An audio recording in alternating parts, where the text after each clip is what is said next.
Hey guys, Paul here with Patek. I'm going to show you in this video two practical applications for your Mini 3 Pro. I got some of the best footage I've ever gotten with my Mini 3 Pro, and I did it with Spotlight mode. So I'm going to show you an example of Spotlight mode, like how to engage it, and I'll show you an example of the cinematic footage that you can get using it.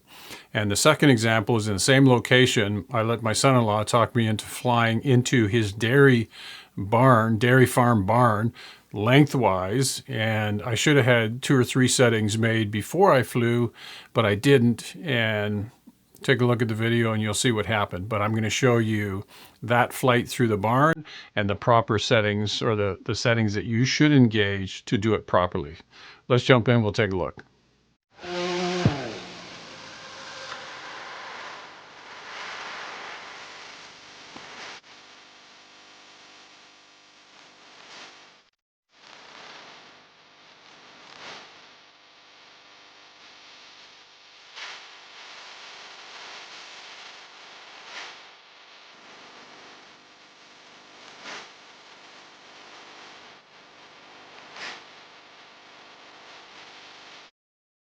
Okay, so we've got our drone up.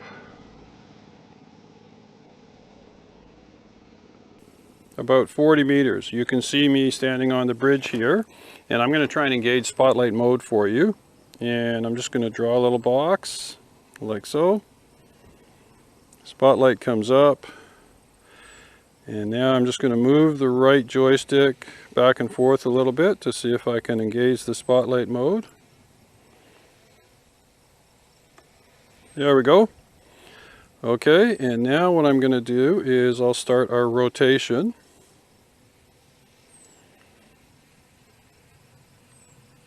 And so essentially what the drone is going to do is just fly in a circle around the teardrop pivot point. And let's bring our camera up here for you.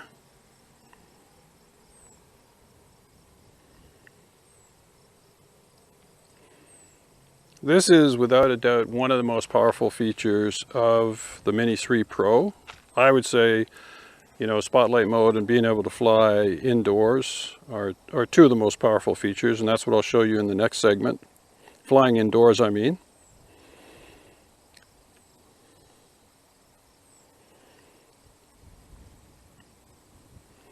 So in this case, I'm just maintaining our little 360-degree rotation here.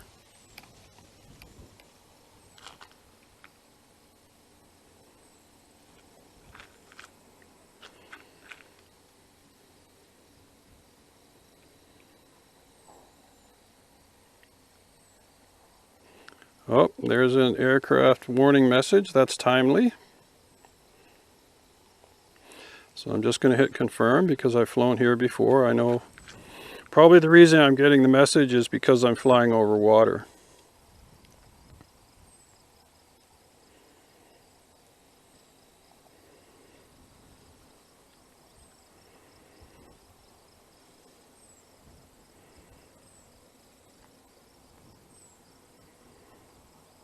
Okay, and so I think you get the point now. So what I'm going to do is I'm going to disengage the Spotlight mode. There we go, and I can fly forward. I'll bring the camera back to my location.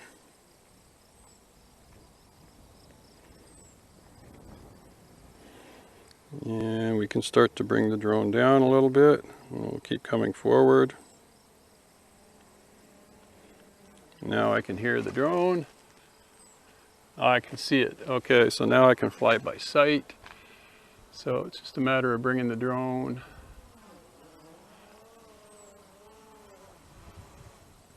and we'll bring her down.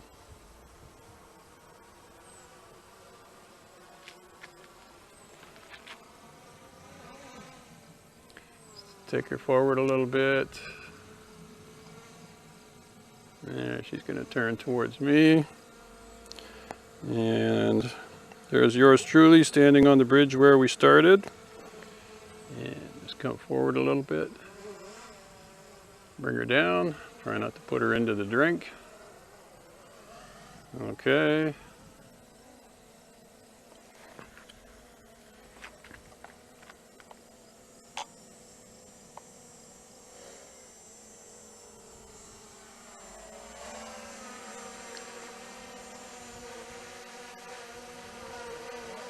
Just bring her forward a touch.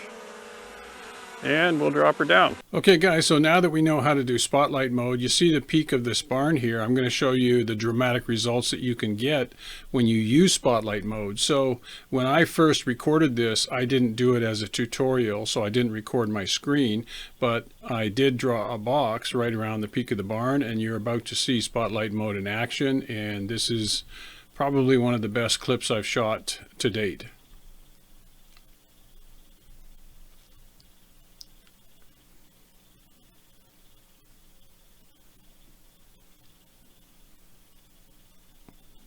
So basically, I just backed out from that peak once I decided on what my focal point was going to be, and then it was just a matter of engaging spotlight mode and doing a 360.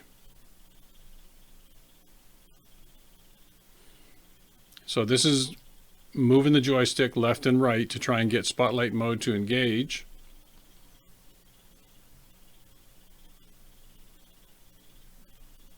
And then once it engages, we're off to the races.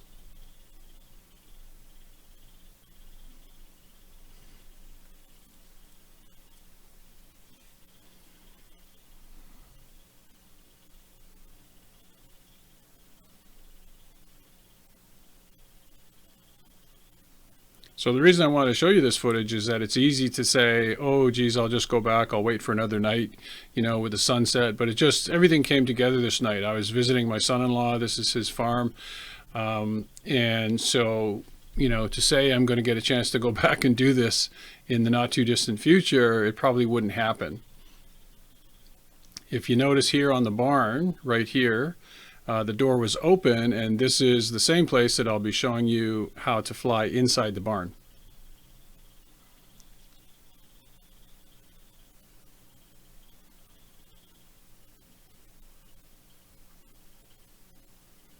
Okay, so I'm not going to bore you to death, you know, waiting for the whole 360 to finish, but I think you get the idea. So in this clip, my son-in-law is trying to talk me into flying my drone through his barn.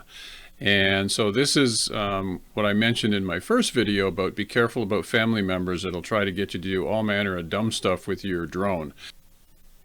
So what I thought I'd do first is I'll show you the actual flight through the barn. So you saw the entrance a second ago, and you can see it's a fairly wide alleyway, but I was, like I say, I was sort of talked into this, and I was flying this with collision avoidance engaged.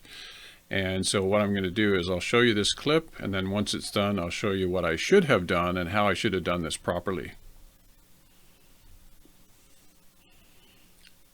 Right about here, I got an error message that I lost GPS connection with the drone. So that was a little unnerving, to say the least. And besides, you know, raising the eyebrows of a few of the cows, luckily this flight came out okay.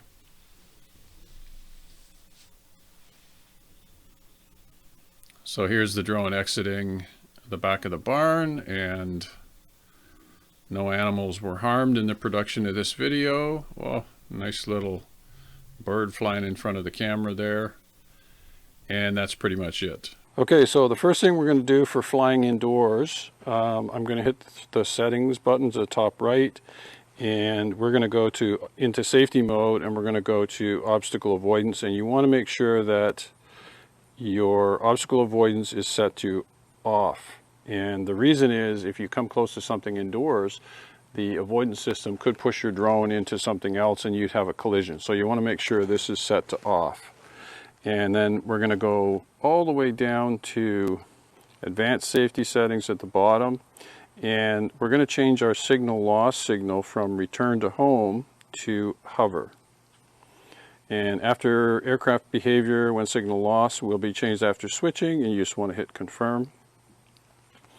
Okay, and then the next thing we're going to do is we're just going to go back. We're going to go Control, Gain and Expo Tuning, and we're going to go into Cine Mode. In Cine Mode, what it'll do is it'll slow down the action of the joysticks and give you the smoothest possible cinematic footage that you can possibly capture. So once those three settings have been made, then we can go back and fly our drone. In this case, you know, I'm flying through the barn. This is just an example sitting out the front of my house here. The next recommendation I would give you is if you're flying inside a house, even in the barn, it would be a good idea to have a good set of prop guards, as you can see in the image. And then last but not least, watch out that the bottom sensors on the drone, because they're going to be working. And if you fly over something like an island or a coffee table or a dining room table or something like that, there's no way to turn the bottom sensors off, and it could push the drone up into a chandelier or up into the ceiling depending on the height of your house. So be careful. So basically you've got, you know, maybe 3, 4, 5 items that you should consider or take into serious consideration before you fly indoors. All right, guys, very short and sweet. Couple of examples, couple of practical applications for you. If you found this video useful, do me a favor and hit the subscribe, like, and notification bells, and let me know what you think of this content. This is my second video, you know, using my Mini 3 Pro, and I'm probably going to do more because I just seem to keep using the drone more and more and more, and people keep asking me, you know, to shoot different things. So it's just a ton of fun. If you found the video useful, hit subscribe, like, and notification bells for me. I'll put the links in the description for you. And if you have questions, by all means, connect in, and I will see you in the next one. Bye for now.